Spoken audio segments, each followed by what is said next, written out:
கரூர் மாவட்டம் கடவூர் அருகே பள்ளிக்கு செல்லும் பொது பாதையை தனிநபர் ஆக்கிரமிப்பிலிருந்து மீட்டு தருமாறு ஆட்சியரிடம் மாணாக்கர்கள் மனு அளித்தனர். கடவூர் தாலுகா பாரப்பட்டி பகுதியில் உள்ள பொது பாதையை தனிநபர்கள் சிலர் ஆக்கிரமித்துள்ளதாக கூறப்படுகிறது.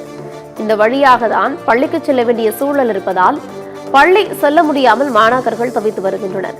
இதுகுறித்து கேட்டால் சம்பந்தப்பட்ட நபர்கள் தகாத வார்த்தைகள் கூறி கொலை மிரட்டல் விடுப்பதாகவும் நாயை ஏவி கடிக்க வைப்பதாகவும் கிராம மக்கள் தெரிவிக்கின்றனர். எனவே சம்பந்தப்பட்ட நபர்கள் மீது நடவடிக்கை எடுக்க கோரி மாவட்ட ஆட்சியரிடம் மாணவ மாணவிகள் தங்களது பெற்றோருடன் சென்று மனு அளித்தனர்.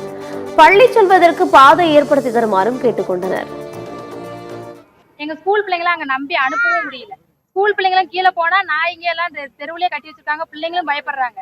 பிள்ளைங்களை உங்க பிள்ளைங்களை விட்டீங்கன்னா நாங்க வெட்டுவோம் அப்படின்னு கொலை முயற்சியா மிரட்டுறாங்க. யாருமே லேடிஸ் கூட அங்க போக முடியல.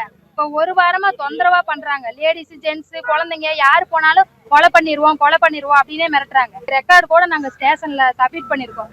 அதுக்கு ஆக்ஷனே யாருமே போலீஸ்காரங்க எடுக்கல. அதனாலதான் நாங்களாம் குழந்தைங்களை கூப்பிட்டு கலெக்டர் ஆபீஸ்க்கு வந்திருக்கோம். கலெக்டர் தான் எங்களுக்கு, எங்க குழந்தைங்களுக்கு எங்களுக்கும் அவர் தான் பாதுகாப்பு.